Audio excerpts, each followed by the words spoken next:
Salut et bienvenue dans On recommence, le podcast entre potes dédié au remake de cinéma. Je suis Bastien et toujours accompagné de Cynthia. Salut. Élise. Salut. Et Hugo. Hello. C'est la fin de l'année, donc forcément il nous fallait un film de Noël. Bon, moi j'étais assez chaud pour sortir du placard un vieux slasher des 70s raccord avec la période. Bah trop bien.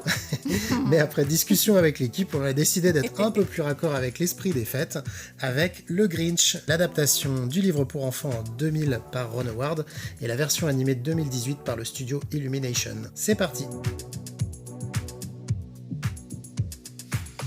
Tout commence par l'œuvre de Theodor Seuss Geisel, surnommé le Dr Seuss, qui a écrit plus d'une soixantaine de livres pour enfants à partir des années 30 jusqu'en 1990, année de sa mort. Plusieurs sont assez connus, particulièrement aux États-Unis. On peut citer Le Chat chapeauté, Le Lorax et donc Comment le Grinch a volé Noël en 1957. Okay. De son vivant, le Dr Seuss n'a pas vraiment envie que ses livres soient adaptés. Il était très déçu de l'adaptation musicale des 5000 doigts du Dr T, mais en 66, sous l'égide de la MGM, l'histoire est adaptée dans un court-métrage d'animation par Chuck Jones, un grand bonhomme de l'animation qui a beaucoup travaillé sur les Looney Tunes, qui devient culte aux États-Unis avec la voix de Boris Karloff. Le Dr Seuss jugeait justement que ce dessin animé était la meilleure adaptation possible. C'est d'ailleurs dans ce dessin animé que le Grinch va trouver sa couleur verte, puisque le livre est dessiné principalement en noir et blanc et avec des nuances de rouge. À la fin des années 90, c'est la veuve de l'auteur qui récupère les droits d'adaptation, mais elle reste assez prudente et elle finit par changer d'avis en voyant les progrès techniques qui permettent de donner vie à cet univers. Du coup, Cynthia, je te laisse nous faire un petit pitch.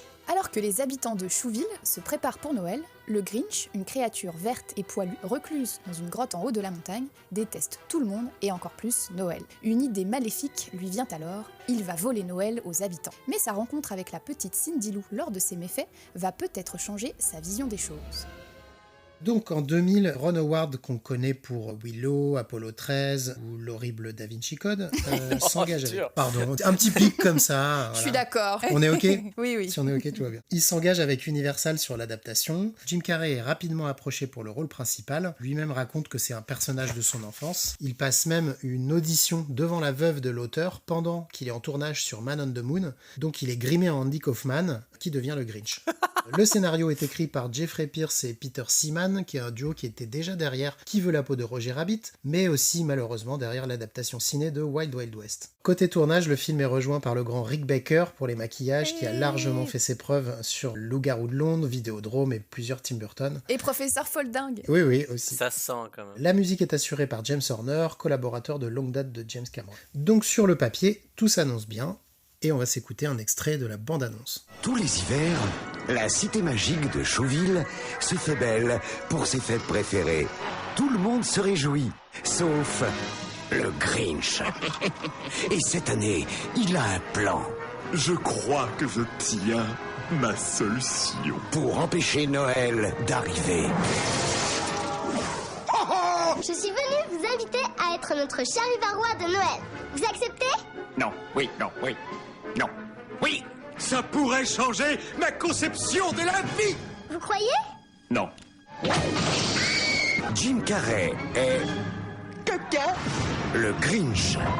Alors, à votre avis, est-ce que ce film il a marché ou pas ? Ah oui, obligé. J'ai pas d'argument, hein, mais oui. Ron Howard, Jim Carrey, gros budget, il y a tout ce qu'il faut. Alors évidemment, il a marché, même si ça reste un peu nuancé, mais le film coûte quand même plus de 120 millions de dollars, un sacré budget, mais il en rapporte 346 à travers le monde. Ok, ouais. La critique est pas très tendre avec le film, elle retient le côté trop factice, l'absence de véritable dimension cartoonesque, sa laideur, à tel point que le film est nommé aux Razzie Awards. Quoi ? Eh oui, dans la catégorie des pires scénarios et pires remakes. C'est quand même un peu dur. Bah voilà, ça sort en pleine période de Noël, Universal rentre dans ses frais.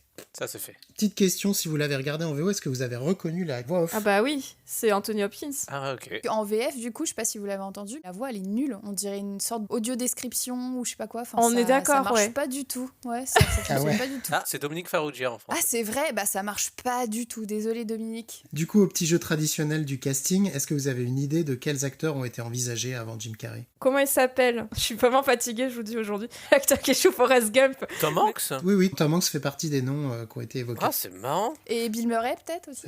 Non, je l'ai pas dans la liste. Ah, moi. pourtant, il aurait bien été en Grinch, Bill Murray, je t'avoue. Bon, après, il y en a, voilà, c'est des acteurs de composition quand même. Robin Williams, Ah ouais. même Eddie Murphy. Oui, si, je le vois bien aussi, Eddie Murphy. Ouais. Et apparemment, un des plus sérieux, et je pense que c'est plutôt pour son côté grumpy, c'était Jack Nicholson. Bah, avec le sourire aussi. Hein. Ça aurait été tellement drôle. Alors en 2018, c'est le studio d'animation Illumination, derrière les films Moi moche et méchant, Les Mignons, Comme des bêtes, etc., qui s'attaquait à une nouvelle adaptation. Ils avaient déjà adapté une histoire du Dr Seuss avec le Lorax en 2012. Ah oui, c'est vrai. Son poste de réalisateur, c'est Scott Mosier, qui a plutôt officié en tant que producteur à Hollywood, notamment avec son pote Kevin Smith, et Yarrow Cheney, qui était co-réalisateur de Comme des bêtes. Ils réussissent à embaucher Danny Elfman, qu'on ne présente plus, pour s'occuper de la musique, ça c'est bien. et même collaborer avec le rappeur américain Tyler, the Creator, pour faire une reprise du titre emblématique You're the Mean One, Mr. Grinch. You're mean one, you really are a heel. You're as cuddly as a cactus, you're as charming as an eel. Côté casting de voix, l'équipe mise tout sur Benedict Cumberbatch, l'interprète de Sherlock ou de Doctor Strange, pour incarner le personnage avant même de lui avoir proposé le rôle. Ah, c'est vrai ? Mais l'acteur accepte immédiatement, et on retrouve aussi Rashida Jones dans le rôle de la maman par exemple, et Pharrell Williams en narrateur. Ouais. Pour info, en VF, c'est Laurent Lafitte qui prête sa voix au personnage, et on va écouter un extrait de la bande-annonce. Depuis 53 ans, Noël ne m'a rien apporté d'autre que de la souffrance. Je sais exactement ce que je dois faire. Je vais devenir le Père Noël pour voler leur Noël. S'il peut tout livrer en une nuit, alors je peux tout voler. Qu'est-ce que le Père Noël a que je n'ai pas ? C'est désobligeant. Donc à votre avis, 18 ans plus tard, il a marché ou pas ce Grinch ? Il y a tous les trucs pour aligner les étoiles. Grinch, Illumination, Noël. Ouais, après Les Mignons Je surtout. sais pas, j'ai l'impression qu'on en a pas tant entendu parler que ça à l'époque. Bah quand même, l'opération est bonne, hein. Le film coûte 75 millions de dollars, il en rapporte environ 540 à travers le monde. Ah oui, ça va. Il est moins cher et il a gagné plus. Non, parce que souvent, quand c'est comme ça, ils en font un deuxième. Il n'y a jamais eu de deuxième en cours, c'est pour ça. Tu peux pas faire un deuxième à Grinch. Il y a une histoire du Grinch qui existe avec Halloween. Ah. Pour le délire, une petite idée de qui aurait dû faire la voix du narrateur au départ ? Morgan Freeman. Non, c'est un acteur avec une voix très particulière qui notamment a doublé un personnage de film d'horreur. Chucky, Brad Dourif. Exactement. Ah, sérieux ? Là où je suis curieux, c'est de savoir comment, en termes de casting, ils sont passés de Brad Dourif à Pharrell Williams. C'est clair que c'est le grand écart.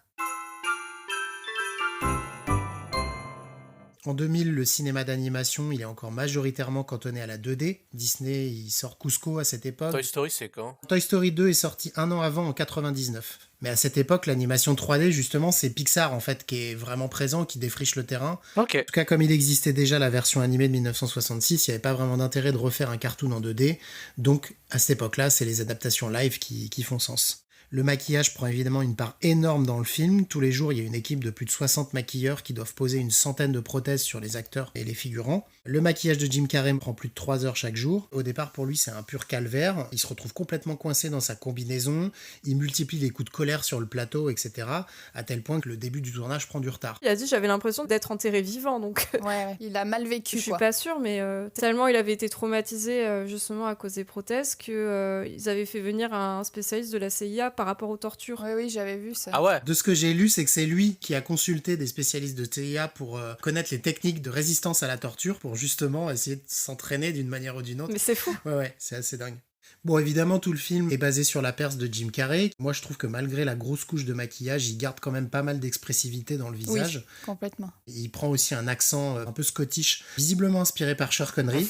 En tout cas, moi, j'ai trouvé que le personnage était assez proche du personnage original. Dans le côté croque-mitaine, l'humeur, la méchanceté et le côté désenchanté, ça ressort assez bien. Moi, ça a marché souvent quand j'étais petite. J'ai beaucoup poncé la cassette et je me suis rendu compte qu'au final, tout ce que j'avais retenu, c'est parce qu'il y avait Jim Carrey à l'écran. Ouais. Je trouve très convaincant en Grinch. Je trouve qu'il a vraiment, en termes de grimace et tout, le sourire super creepy. T'as l'impression que c'est presque animé derrière, alors que non, c'est vraiment juste lui, quoi. Moi, je trouve aussi que le personnage, il est beaucoup plus méchant dans ce film-là. On l'amène un peu déjà comme un monstre, parce que c'est les villageois qui veulent aller chez lui pour faire comme une sorte de pari. Est-ce que t'es capable d'aller sonner chez le Grinch ? Ouais, le test de courage. Voilà, c'est ça. Et après, on voit d'abord ses mains, ensuite on voit sa bouche qui croque un oignon, et après on le voit de dos, et seulement après on voit son visage, quoi. Il est vraiment introduit comme le monstre, le boogeyman. Ouais, je trouve que la caractérisation comme ça est très chouette. Et ça l'iconise très rapidement et on comprend très rapidement le personnage, quoi. J'étais bien trop coulant avec ces délinquants juvéniles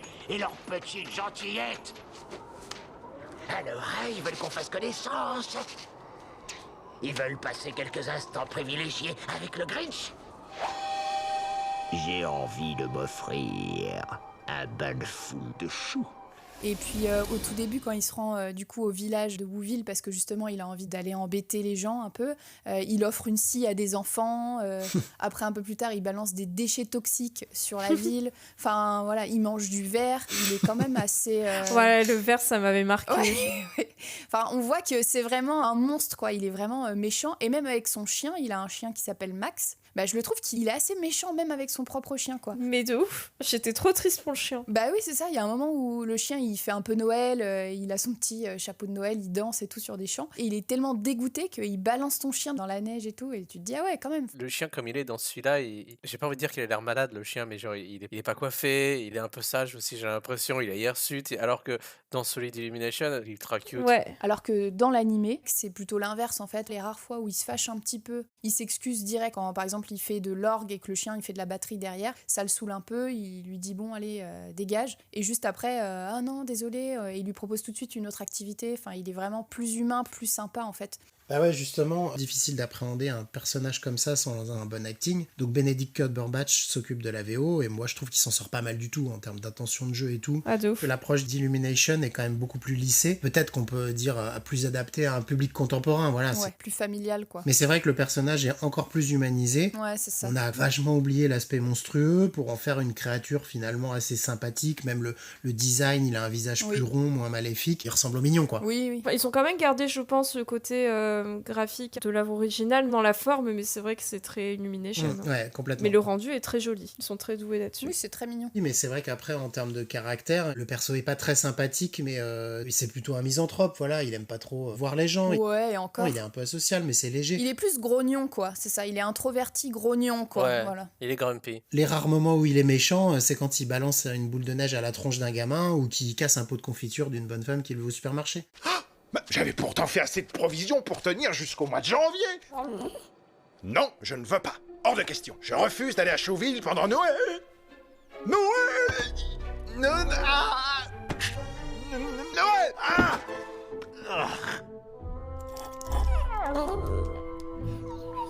D'accord. Je vais exécrer chaque seconde passée là-bas. Ce que je trouve drôle, c'est que entre les intentions d'acting des personnages en 3D, les Jim Carrey, au final, la version de 2000 ressemble plus à un cartoon que le cartoon en 3D fait cartoon, tu vois. Ouais, je vois ce que tu veux dire. Et je trouve aussi que le Grinch, dans le dessin animé, il fait plus élégant et raffiné. C'est sûrement pour enlever aussi un peu le côté cracra, mais dans l'original, il vit du coup dans une caverne, il bouffe du verre, il est dégueulasse, il a les peaux de banane... Parce que là, il est genre, il prend ses repas sur une grande table avec une nappe, il y a un lustre, tout est lumineux. Il a peut-être plus un côté noblesse face à la populace ah oui, peut-être, dans Wouville, tu vois. Oui, genre, il est en haut, quoi, ouais, sur son nom. Ouais, c'est vrai. Je l'avais pas vu comme ça. En fait, moi, c'est ça que je trouve dommage, mais c'est pas forcément Illumination. J'ai l'impression que les films d'avant, c'était un peu plus traumatisant. On n'en est pas mort, mais je trouve ça dommage de perdre un peu ce côté. C'est vraiment trop lissé pour moi, à mon goût, parfois, certains films d'aujourd'hui. Ouais, mais après, tu vois, le Grinch avec Jim Carrey, le public cible, en gros, c'est à partir de 9 ans. Ah bon ? Et là, je pense que le Grinch dessin animé, l'idée, c'est de réussir à réunir toute la famille. 3 ans. Peut-être pas 3 ans, mais au moins 5-6 ans. Quoi. Bah, d'autant que dans le film de Ron Howard, dans la première partie, lorsque le Grinch est évoqué dans la population, tout le monde a peur. Oui, ça c'est trop bien. Alors que là, dans la version de 2018, la première fois où il descend en ville, il est parmi la population, personne ne le remarque en fait. Oui, personne le connaît quoi. Alors que chez Ron Howard, il est obligé de se planquer, de se mettre sous un plaid. Il a un masque. Donc il y a vraiment un truc, d'un côté on le craint en fait. On ne veut pas le voir, on le craint exactement. Et de l'autre, bon bah c'est juste un personnage parmi d'autres. Ah oui, c'est la bestiole verte qui vit là-haut dans la montagne. Et puis... Ce qui est un peu dommage de gommer ce côté croque-mitaine quoi finalement. Bah, c'est surtout que dans la version de Jim Carrey, ils ont peur de lui, c'est un peu un boogeyman et il va les harceler ou va les menacer. Alors que dans la version The Grinch, comme tu dis, il passe un peu inaperçu et limite tout ce qu'il fait, bah, les gens s'en foutent un peu et enfin, il aurait jamais pu dire qu'il a volé les cadeaux, il s'en serait pas rendu compte presque en fait dans la version de 2018. Oui, personne n'aurait su que c'était lui, c'est clair. Ouais, puis il y a pas mal de petites scènes où le Grinch, tu sens qu'il peut vaciller. Oui, en fait, il y a des petits moments comme ça où tu sens que, d'un coup, il pourrait avoir un surplus d'émotions. Oui, il est vite ému en fait. Alors, c'est très vite retenu, Oui. voir le personnage secoue la tête en se disant non, je suis méchant. Oui. Mais du coup, ça paraît un peu forcé, en fait. On est vraiment tout le long sur la brèche de ce personnage qui n'est pas vraiment méchant. Oui, c'est ça. Il est juste amer d'être seul. En fait, c'est sa solitude qui vit mal. C'est pas vraiment le reste, c'est pas Noël, quoi. Moi, j'étais plus vénère à travers les habitants de Chouville qui l'ont laissé de côté. C'est pas un monstre, en fait, vous l'avez juste lâché parce qu'il est vert. Quoi. Quand il revient du village, il y est allé parce qu'il avait plus à manger. Les gens l'ont un peu énervé. Mais en fait, le soir même, on le sent triste. Et il y a son chien qui vient se blottir contre lui. On sent qu'il vit très très mal cette solitude. Même s'il est un peu énervé par les gens, mais en fait, ce qui l'énerve, c'est le fait que les gens soient heureux. Ouais. Finalement, c'est plus de l'envie et de la jalousie que véritable colère ou le fait de pas aimer les gens. En fait, les thèmes abordés sont pas les mêmes, quoi.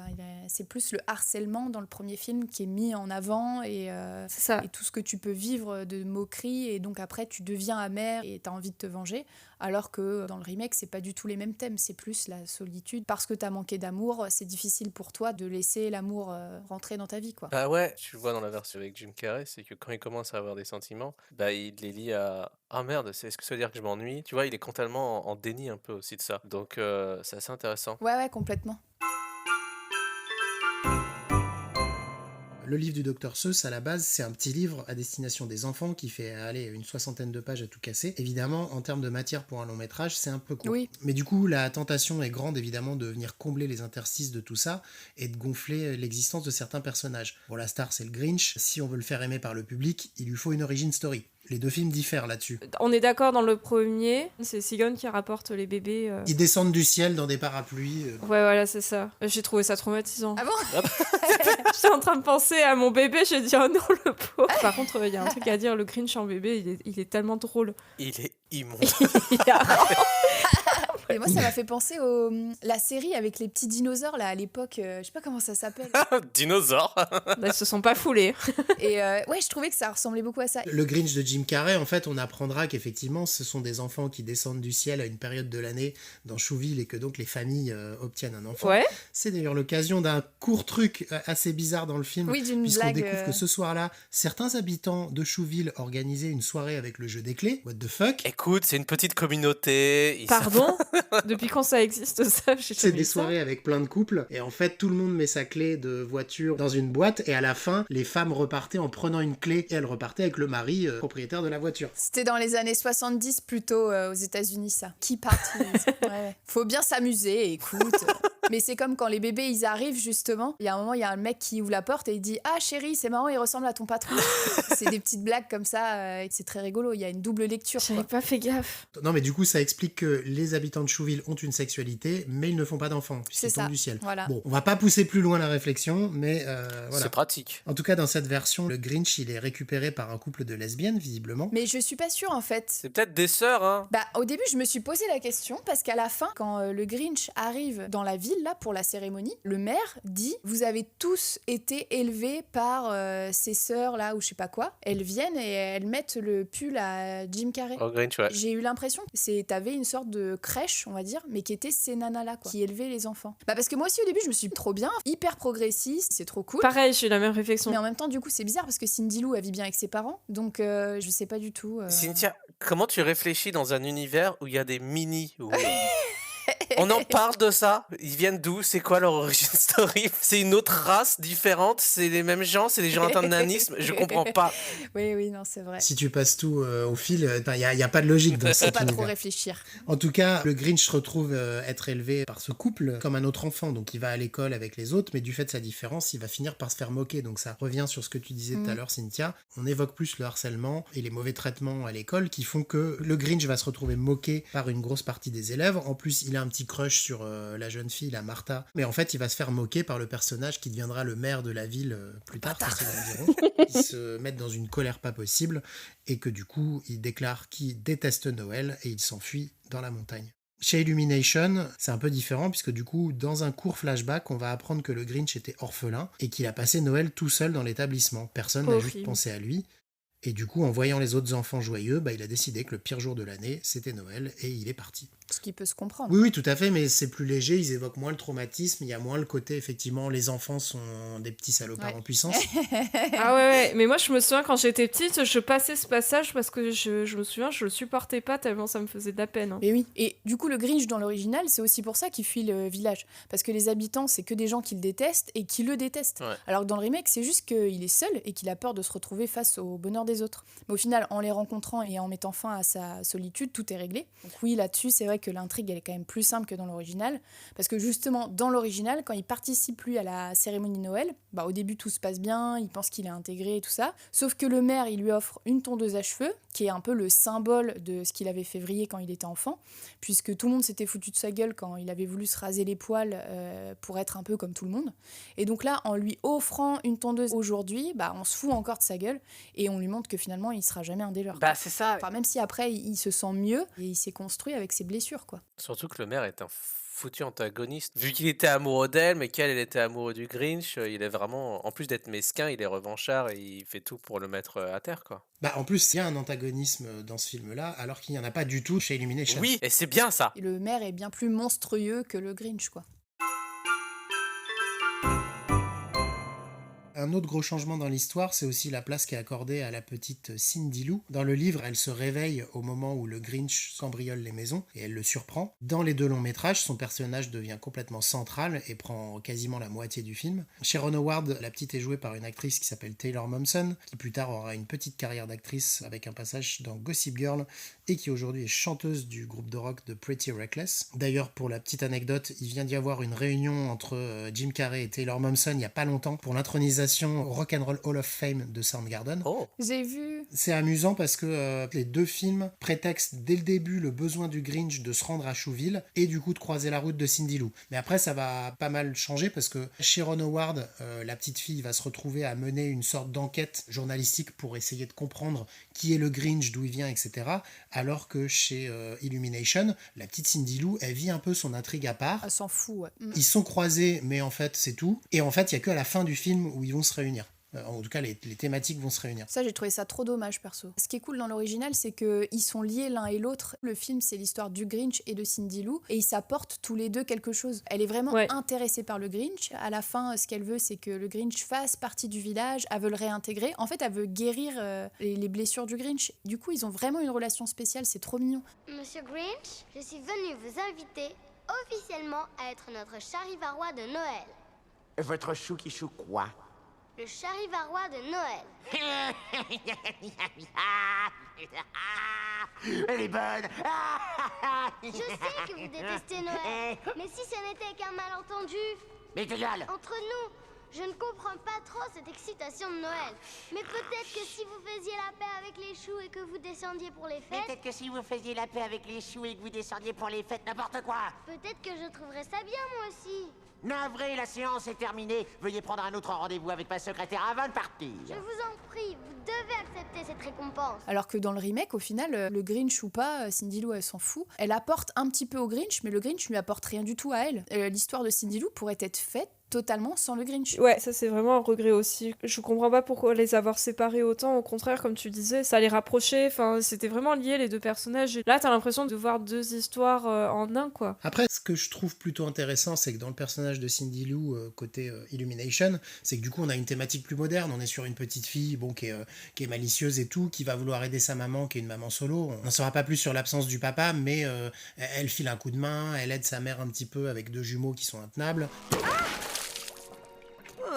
Est-ce que ça va, maman? Moi? Oh oui, je vais mieux que jamais. Je t'ai fait des œufs, viens manger. Je peux pas, j'ai une lettre urgente à poster, mais tu verras, j'ai fait les lits et j'ai rangé les jouets des jumeaux. Merci ma chérie, mais je t'assure, t'as pas à faire tout ça. Ça m'embête pas. Puis son souhait, c'est donc d'écrire une lettre au Père Noël pour qu'il ne lui apporte pas des cadeaux, mais pour qu'il apporte de l'aide à sa maman. Oh, tellement mimes. Donc ça, c'est plutôt moderne, etc. C'est très bien. Mais je suis d'accord, ça dévie complètement de la trajectoire du Grinch, ça sépare les personnages et du coup, il manque un petit truc. Alors après, le côté Ron Howard, Cindy Lou devient une petite fille assez naïve. Le personnage en soi est pas hyper intéressant du coup. Oui. Mais au moins, ça a le mérite de faire progresser l'histoire. Et puis en plus, je trouve qu'il apporte un aspect assez anti-ultra-capitaliste, quoi. Mais oui. Dans la version de Ron Howard, le film commence dans un supermarché où tout le monde s'écrase, Ouais. ils se tapent, ils achètent à outrance. Et t'es là, ah putain, je me souvenais plus de ça quand même. Ouais, maintenant tu regardes avec des yeux d'adulte. T'as la pauvre qui se dit, putain, c'est ça Noël, c'est juste de la surconsommation. Et tu sens que du coup, elle va chercher un autre aspect à Noël. Elle retrouve en fait dans le Grinch qu'elle voit plus comme un mec qui est un peu contre cette idée d'un Noël ultra consommateur. Ils se ressemblent, c'est pour ça je pense aussi qu'elle veut enquêter sur le Grinch. C'est parce que c'est la seule personne qui veut pas faire Noël. Ouais. Et comme elle en a ras-le-bol aussi de ce truc too much, elle se dit finalement je ressemble au Grinch. Alors qu'effectivement dans le remake, rien à voir en fait. C'est pas vraiment qu'elle veut pas de cadeaux ou quoi, c'est juste qu'elle se dit il y a un truc magique dans l'année et il faut que ce soit ça.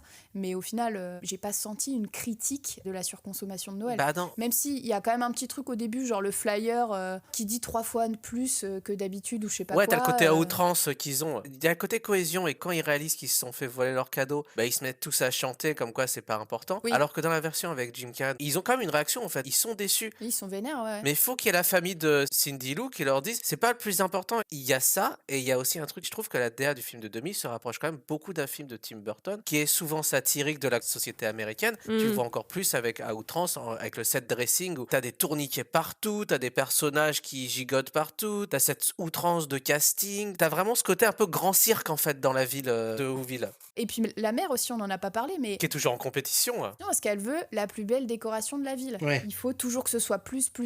Elle va récupérer la lumière de son frigo. Après, d'un feu tricolore, il va y avoir un accident de voiture. On est dans le too much et il faut toujours que ce soit plus. Et c'est décrié, quoi. Après, on n'est peut-être pas dans une satire du capitalisme, mais plus de la société de surconsommation qui en fait dénature le sens même des fêtes. J'ai peut-être un truc à raconter. Ça concerne le film de 2018. Par rapport au décor, l'équipe a vraiment fait un travail assez poussé dessus. Ils ont vraiment travaillé tous les décors comme un plan de carte postale. Ah. C'est vraiment fourni, c'est vivant derrière. Moi, je trouve que ça rajoute vraiment une patte au dessin animé. Enfin, ce côté un peu chaleureux. Vraiment, ils ont fait un travail formidable dessus.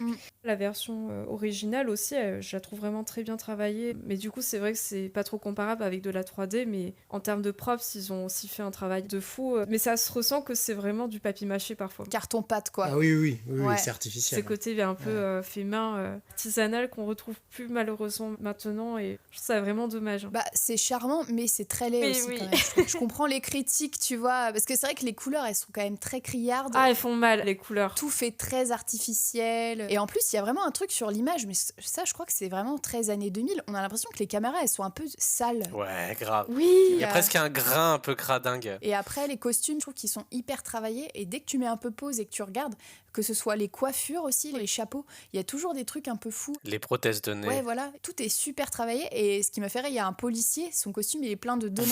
Si tu regardes comme ça, chaque personnage, c'est des petits détails et tout est travaillé. Et je pense qu'ils ont vraiment fait un super boulot. Avant de continuer, je voudrais vous proposer un petit jeu. Let's go. Le principe, c'est juste que j'ai fait des pitchs de films de Noël. Ouais. Mais à la façon, pas d'un blockbuster, mais en tout cas à la façon d'un gros film. Vas-y. Je vais commencer par un qui est pas compliqué. Séparés par les tumultes de la vie, deux sœurs se font à nouveau face. Mais le ressentiment et les pouvoirs cachés ne vont pas refroidir que les ambitions. La Reine des Neiges. Oh la vache. Oui, bravo. Yes. Elle est chaude, Cynthia. Vas-y, envoie, j'y vais. Il avait du fric à ne plus savoir qu'en faire, et la chaleur d'une porte de prison. Et pourtant, il suffira d'une nuit et quelques rencontres étonnantes pour qu'il devienne un homme nouveau. Oh là là. Batman. Hein non. Tu nous as perdu. Ça reste du film sur la thématique de Noël. Ebenezer Scrooge. Ah, mais oui. Mais j'ai ça, pas vu. Le drôle de Noël de Monsieur Scrooge. Avec Jim Carrey, du coup Avec Jim Carrey, exactement. Ouais. Bon, après, il y a plusieurs versions, hein, mais bon. Il en avait marre de répéter toujours la même fête. Alors il a décidé de s'en occuper lui-même. Mais quand il capture le Père Noël pour prendre sa place, C'est les ennuis commencent. L'étrange Noël de Monsieur Jack. Oui, exactement. Bravo, Ellie. Un point partout. Quand les ténèbres se lèvent, des guerriers mythiques recrutent un jeune débutant et l'embarquent dans une aventure pleine de magie magie et de baston Les 5 légendes. pour sauver les espoirs. Exactement. Ah la vache, je l'ai pas vu les 5 légendes. Ah, il est pas mal. D'habitude, papa bricole, mais en cette fin d'année, papa a grossi et se laisse pousser une grande Mais oui, barbe comment ça blanche. s'appelle là Santa Putain, Claus. Santa Claus. J'avais pas le titre anglais, mais Super Noël. Ah, je l'ai adoré ce film. Cynthia, t'as le point. Allez, un point chacun, Hugo. Votre enfant est un sale gosse? Ok, mais vous voulez quand même être le meilleur papa, donc on vous conseille de lui trouver le bon jouet pour Noël. Ah, la course aux jouets. Jingle All the Way. Exactement. Ah putain. Je l'ai pas vu. Je l'ai dit en anglais, mais ouais, c'est... Il ne croyait plus au Père Noël, mais il s'apprête à vivre le plus grand voyage SNCF de sa vie, direction les Si, je rêves sais, d'enfant. c'est Pôle Express. Oui, c'est ça. Bravo. Le plus grand voyage SNCF.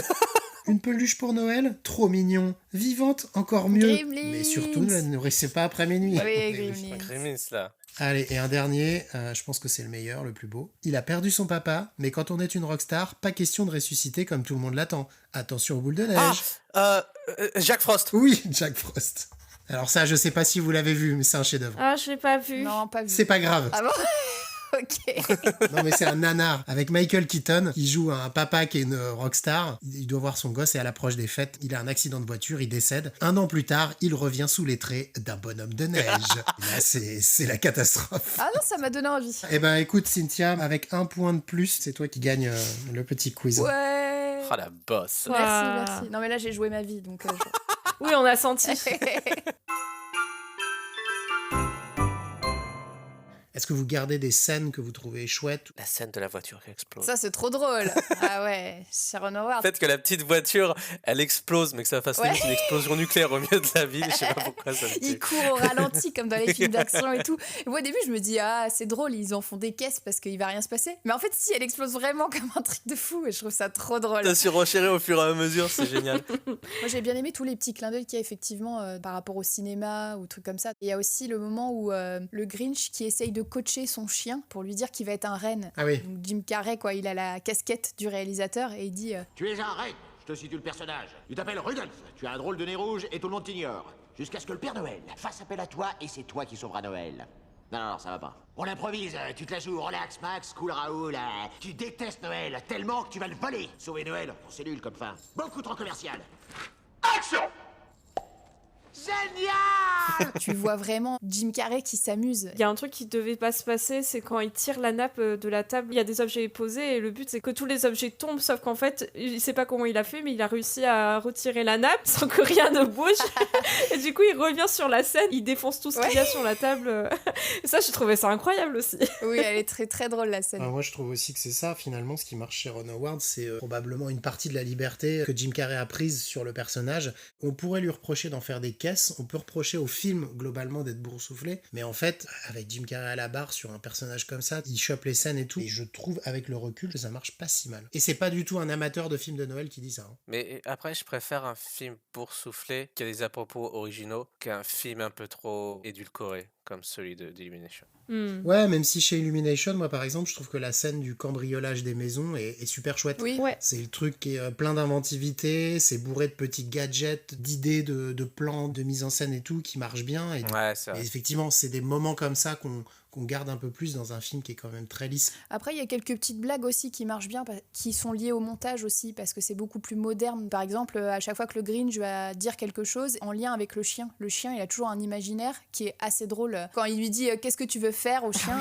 et le chien, il s'imagine dans une voiture en train de conduire avec genre une écharpe et ses lunettes de soleil, et il imagine le Grinch à côté, la langue pendue. Et en fait, visuellement, ça marche très très bien. C'est très court, c'est assez drôle en fait. Mais tu vois, ça c'est aussi un truc qui m'énerve dans les films d'Illumination Studio. Les films sont ultra datés par rapport aux trends de l'époque, que ce soit des mèmes, des musiques et tout ça. Par exemple, tu vois la version 2000, les musiques, elles sont pas datées. C'est des musiques de Noël, elles sont interprétées comme les chants de Noël. Illumination, ils te mettent toutes les musiques des groupes de l'époque. Et je trouve ça un peu con en fait. Surtout pour des films un peu intemporels.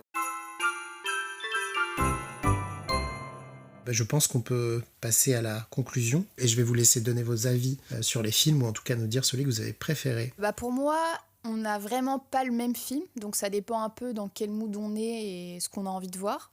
Moi, évidemment, j'ai vu le Grinch des années 2000 avec Jim Carrey quand j'étais petite, et je suis une grande fan de Jim Carrey. Donc forcément, j'ai une grande préférence pour ce film-là. Donc même si c'est vrai que ça pique un petit peu les yeux visuellement. J'adore ce film. Voilà, pour moi, c'est le meilleur entre les deux. Après, celui d'Illumination, je le trouve très doux, très mignon, très sympa, très family-friendly. Je le verrai avec grand plaisir avec ma fille prochainement. Mais voilà, si on parle vraiment avec le cœur, le Grinch des années 2000, évidemment. Jim Carrey Forever, quoi. Jim Carrey Forever. Au final, ça va presque devenir générationnel, en fait, ce débat entre ces deux films, parce que c'est vrai que je pense qu'il, comme on a dit tout du long, il faut quand même grandir peut-être avec l'esthétique des films des années 2000. Il y a vraiment une petite Madeleine de Proust qui, moi, du coup, me redirige vers ça. La version d'Illumination, je trouve ça un peu édulcoré sur certains trucs, même si j'admire beaucoup les efforts derrière. Illumination, c'est quand même des maîtres dans leur catégorie quand même. J'ai quand même une préférence pour celui avec Jim Carrey, un peu pour les mêmes raisons, un peu chelou avec des blagues adultes et autres. Ouais. Et aussi peut-être au niveau du rythme, je me suis un peu moins ennuyé. En fait, moi, quand vous m'avez parlé qu'on allait faire un épisode sur le Grinch, j'étais trop heureuse. Moi, j'avais une image très ancrée, vraiment petite Madeleine de Proust. J'avais adoré le film. Mais en fait, alors peut-être parce que aussi j'ai grandi, je trouvais ça un peu lourdingue. Ça fait partie du film et c'est vrai que moi je suis pas du tout une cliente de ça. Dans le rythme, j'ai trouvé un peu long à la fin. Mais Jim Carrey fait un travail incroyable dessus, donc j'ai rien à redire. Je dois choisir entre les deux, ce serait celui-là. Et par contre, le film de 2018, très bonne surprise aussi. J'ai hâte de découvrir avec mon enfant plus tard. C'est deux interprétations différentes, mais j'ai quand même la préférence sur l'original. Et toi, Bastien? Je n'avais jamais vu aucun des deux films. Ah bon? J'étais un peu arrivé à une période Jim Carrey où sa transition vers les rôles dramatiques m'intéressait plus que le reste. Ouais. Ce truc-là, qui est un pur film de Noël pour les enfants, ça m'intéresse pas. En plus, les critiques étaient vraiment pas bonnes à l'époque. Okay. Donc bref, avec le recul, je trouve que la perf de Carrey est assez démente, malgré les couches de maquillage et tout marche super bien. Sur le film en lui-même, je suis un peu mesuré, juste parce que je trouve le film un poil long, surexcité par moments et boursouflé. Oui, c'est vrai. Mais je trouve ça franchement moins catastrophique que les critiques de l'époque. Côté Illumination, ils ont un savoir-faire de dingue pour croquer les personnages, un univers et tout. Mais ce qui m'embête, c'est le côté Grinch très édulcoré pour plaire au public maximum. Ouais. C'est la même chose, ils ont capitulé très rapidement avec leur film Moi moche et méchant, en faisant du personnage principal un méchant, sauf qu'en fait, ils ont jamais tenu la promesse. Ouais, clairement. Ça dépasse pas petite étincelle que parfois on trouve dans des Pixar. J'ai du mal à les départager, mais c'est vrai que pareil, ma fibre nostalgique ira un peu plus vers Jim Carrey. Vous êtes Le Grinch.